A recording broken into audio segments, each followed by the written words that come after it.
Monsieur le ministre et secrétaire d'État, chers collègues, maa ngi leen di nuyu di rafetlu ndaje bi bu ñu jagleel question d'actualité au gouvernement et di wax rek chose promise chose due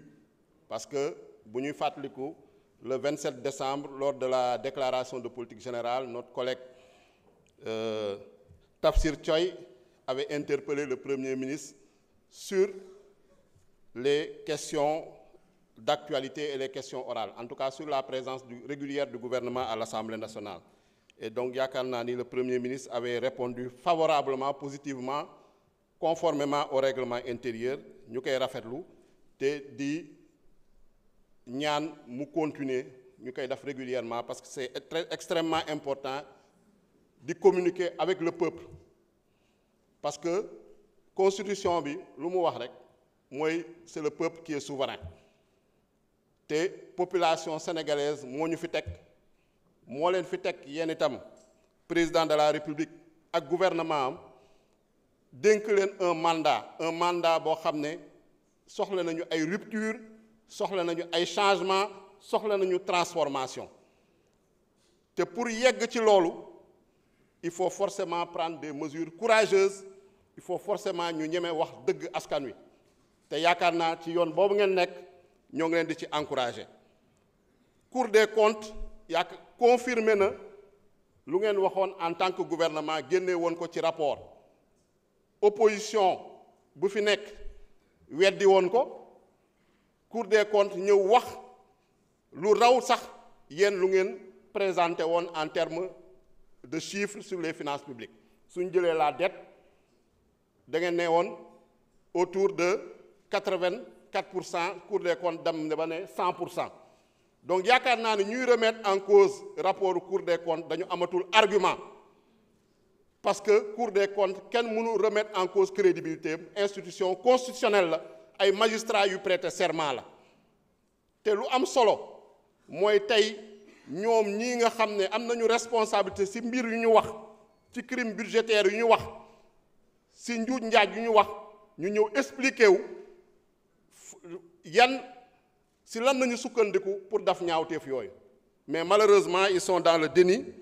ils sont également dans la politique de l'autruche ils sont également dans la fuite en avant comme nu ñu ko tàmmee def tey gis nga les premières fourchettes et les premiers couteaux kenn gisu leen fi y a que les seconds couteaux ñoo fi toog ñëw di amuser la galerie donc ñu xam ne yaakaar naa ni loolu duut ci dara donc di wax ni opposition bi président de l'Assemblée nationale dafal leen loo xam ne règlement intérieur bi terew ko parce que assemblée consensus lay doxee mu jël daf leen faveur parce que dafa am ñu ko laaj non inscrits laaj tooñ nañ ko pour am plus de temps de parole ñun ñu jël suñu temps de parole ñu ne on ne s'oppose pas à ce qu'on augmente en tout cas le temps de parole c'est pour la démocratie c'est pour la diversité su fekkee nag déggoo woo leen seen biir loolu seen problème la parce que noonu la demee woon également pour le poste de vice-président lors de l'installation de l'Assemblée nationale. Maintenant lu ci am solo man premier ministre lu mu lay laaj mooy lu jëm ci population yi suñu ñu toll nii ñoo ngi ci phase de redressement dama bëgg nga xam laajte population bi peuple sénégalais nga xam ne moo ñu fi teg lan nañu xaar ci moom ban taxawaay la war am par rapport à cette situation de redressement. Je vous remercie. Honorable député Ayib Daffé, donc nous allons donner la parole au Premier ministre pour la dernière réponse. Vous avez 15 minutes.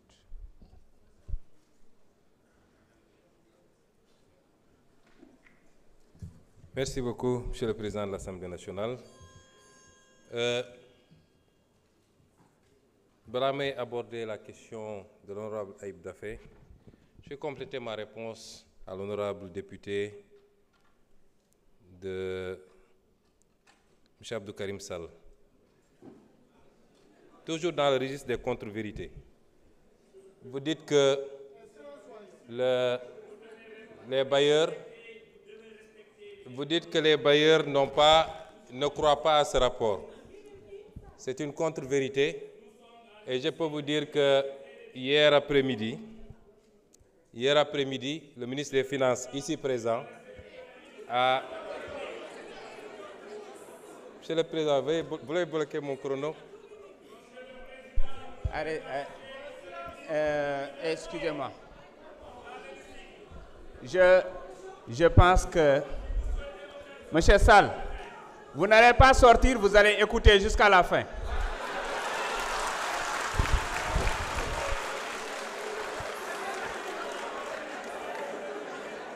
Vous savez, Monsieur Sall, à travers vous, c'est toute votre famille politique qui passe tout son temps dans les médias à désinformer que je veux répondre. Ils auraient dû être là.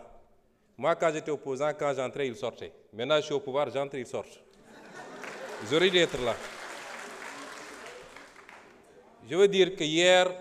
soir, Monsieur le ministre de l'économie, le ministre des Finances et du Budget, ici présent,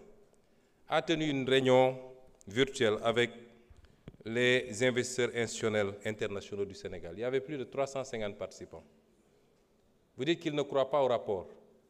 Il ne faut pas dire des choses qui peuvent être contredites facilement. Le FMI sera là, la Banque mondiale sera là la semaine prochaine. Et vous serez rattrapés facilement. Ça n'en vaut pas la peine. Donc, le rapport est crédible et crédibilisé par tout le monde. Et en premier, c'est bailleurs, qui savent très bien ce qui s'est passé au Sénégal. Et une institution comme la Cour des comptes ne peut pas faire l'expertise d'un rapport d'audit, accéder à tous les éléments et aller raconter des contre-vérités. N'eût été votre mandat de député ou votre immunité, vous auriez pu être convoqué pour ça. Parce que c'est une attente contre les... Oui, si vous voulez, vous considérez ça comme une menace. Parce que vous devez être menacé. L'APR et tous ceux qui sont avec, vous devez être menacés. On vous a laissé trop de liberté. Je voudrais dire également que, par rapport à la question de l'honorable député Aïb Daffé, je voudrais d'abord féliciter l'Inspection générale des finances pour le travail qui a été fait sous la supervision du ministre des Finances. Je rappelle que c'est une obligation communautaire et interne, lorsqu'un nouveau régime arrive, de faire ce travail. Je voudrais me réjouir également de la qualité du rapport de la Cour des comptes. Ça a été lent, mais ça en valait la peine. Je voudrais ici m'incliner et rendre hommage à tous les patriotes de ce pays. Je voudrais leur rendre hommage.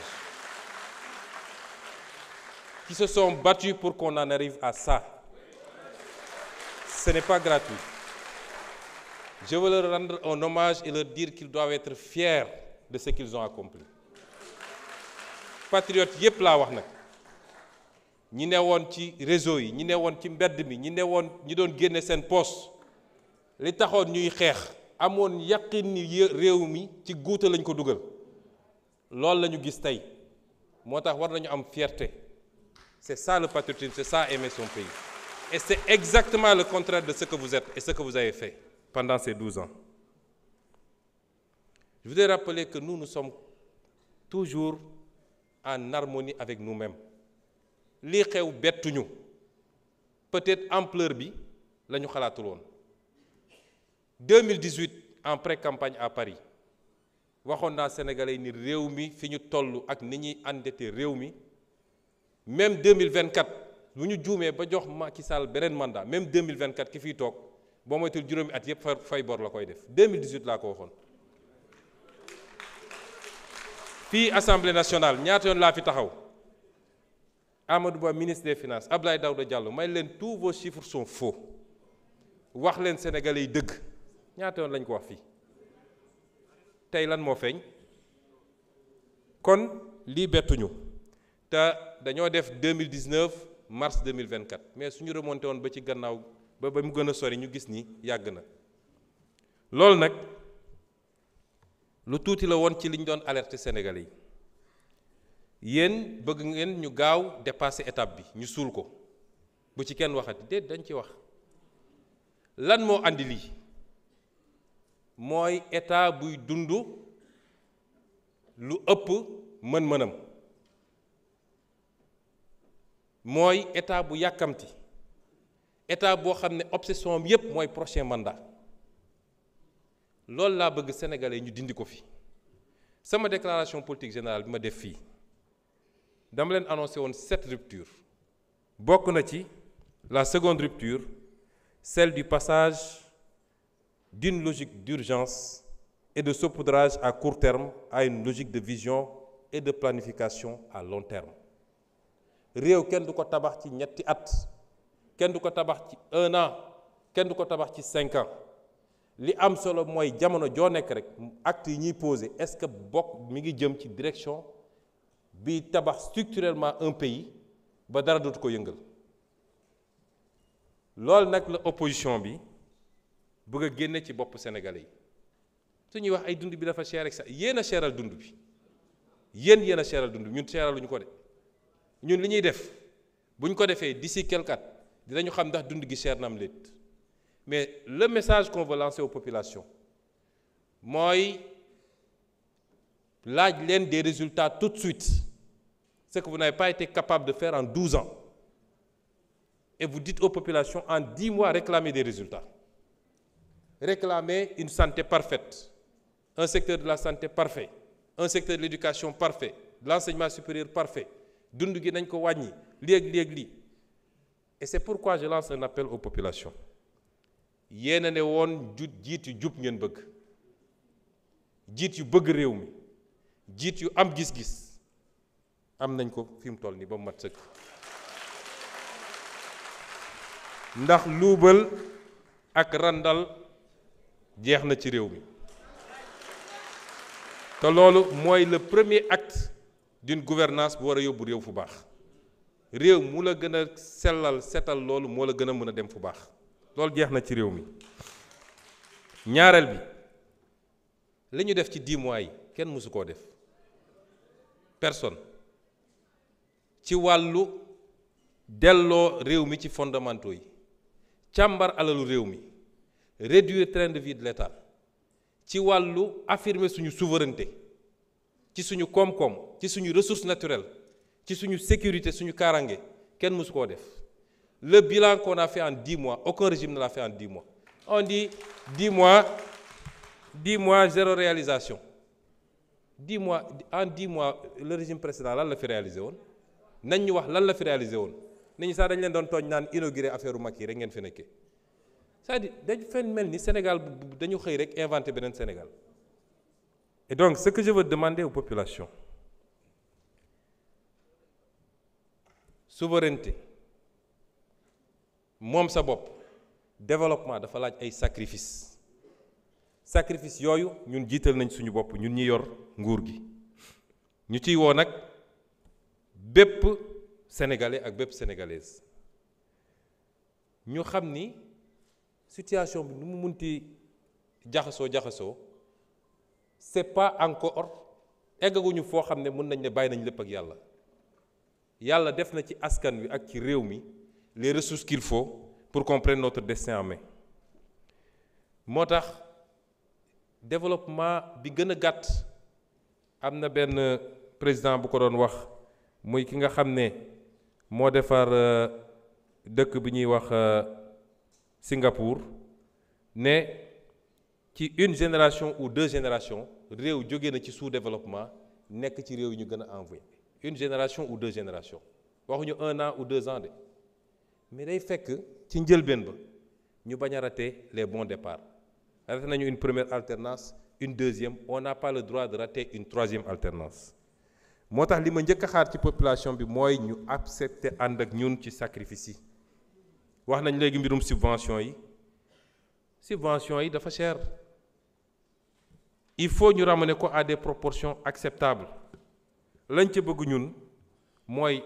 fin 2025 ñu ramener ko à 2% du PIB mais dañuy continuer dans ce cycle graduel mais tekkiwul ni néew ju doole yi dañ leen di seetaan duñ leen mës a seetaan wax nañu ci li jëm ci wàllu bourse ndax ni ñu inversé cycle scolaire bi cycle universitaire bi tax na ba tey Sénégal mi ngi fay ci bourse 3 fois ou 4 fois plus que li nga xam ne tey Côte d'Ivoire mu ngi koy fay ci bourse te ñëpp xam nañu Côte d'Ivoire moo ñu ëpp koom-koom foofu. Loi de finances 2025 bi projeté nañu bloquer l'enveloppe à 80 milliards là où la Côte d'Ivoire est à 25 milliards de bourse enveloppe. li koy andi mooy ñu rationaliser léeg-léeg ñu attaqué ministre de l'enseignement supérieur dañ koy tooñ rek yu bëri pour ne pas dire presque lépp c'est pas lui mais tey mën nga am étudiant bu inscrit tey au mois d'octobre ne fay leen ma sama 10 mois tout de suite parce que c'est l'année scolaire c'est l'année universitaire yooyu il faut ñu accepter ni réew mënul doxee ci noonu sans compter les disparités yi am ak yeneen parce que baykat yaa ngi fi sàmmkat yaa ngi fi ñeneen a ngi fi il faut ñu dégager des marges pour pouvoir toucher l'économie réelle gis nga lii gars yi def ñun mën nañ ko def mënoon nañ ne 5 ans dafa gàtt ñu fàttaliku premier alternance 7 ans la ñu amoon deuxième 7 ans ñun 5 ans la ñu am seen premier mandat 7 ans la woon ñun 5 ans la ñu am mënoon nañ ne 5 ans dafa gàtt suñu bëggee Sénégalais renouvellent nous confiance qu'est-ce qu'on va faire nañu nëbb chiffres yi comme ñoom nañu laam-laami affaire bi daa di fexe ba naxanteeg bay di jox ñu xaalis bu bari ñu tabax ñetti autoroute juróomi immeuble inauguré ay affaire gars yi ne wiw Diomaye liggéey na mais ban impact la am ci économie ak lan la bàyyi fii ci bor ak ci déficit. Nous avons fait les choix exactement contraires à vous parce que nous ne pensons pas au prochain mandat, nous pensons à la prochaine génération. Loolu mooy suñu différence. Et à partir de ce moment, nous appelons tous les Sénégalais à ne pas suivre les sirènes de ceux qui ont détruit ce pays. Il ne faut pas suivre ces sirènes. Am ngeen li ngeen doon ñaan yàlla nañu ànd parce que jiit mu baax te amul une masse critique de Sénégalais qui comprennent et qui l'accompagnent mënul am résultat. Particulièrement la jeunesse parce que toute la contre-communication mooy fexe ba nërmal xelu jeunesse yi yéen a leen faloon ñi ngi nii defuñu dara ñun on s'est inscrit avec vous dans un agenda. Est-ce que bi ñu toogee léegi les actes qu'on pose sont conformes ou pas? Jugez-le ñu par rapport à ça. Ndax suñu waxu démb wute naag suñu jëfu tey jugez-nous par rapport à ça. Mais bu leen nangu ñi yàq réew mi yàq ko yaxet tey ci bëri ci ñoom waroon taxaw di jàkkaarloo di layoo war leen wax naka la ñu war a doxalee réew mi ci les 20 prochaines années buñ ko defee rek njaaxum am ba tax nag may rassurer nag Sénégalais yépp parce que nous avons des choix à faire. Ce que nous avons fait yàlla dafa bëgg Sénégal en 2024 parce que ñii bu ñu toogoon dañuy xëy rek ñu ne Sénégal banqueroute na comme li xewoon Grèce li xewoon Argentine insolvabilité dette bi c'est pas soutenable viabilité jeex na ñu nekk ci situation boo xam ne foofu la ñuy imposer nag ajustement mais ñun li ñu def nii démb monsieur le ministre bi mu paree réunion avec les bailleurs qu'est-ce qu'ils ont dit? Même les obligations du Sénégal remontent na démb demal nga vérifier ko. Pourquoi mu remonter? Parce que les gens ont salué l'exercice de vérité benn et deuxièmement ils ont apprécié les mesures que nous sommes en train de prendre te ñun du ñu xaar ku ñu wax lu ñu def man première fois me recevoir FMI laa leen ne vous n'aurez plus à nous dire ce qu'on doit faire parce qu'un pays qui se respecte n'attend pas qu'on lui dise ce qu'il doit faire. Ñun ñooy def suñuy réforme ñun ñooy jël suñu responsabilité et c'est pourquoi je voulais dire aux Sénégalais que nous avons un choix à faire et ce choix il est très simple soit rompre avec la roublardise, la facilité, les raccourcis pour définitivement emprunter la voie de la vertu, de la rigueur, de la transparence dans la gestion des affaires publiques et se propulser irréversiblement vers le développement ou bien perpétuer les mêmes artifices basés sur le faux, le saupoudrage et le mensonge d'État pour sombrer éternellement dans les abysses préjudiciables du sous-développement et leurs désastreuses conséquences. Je vous remercie.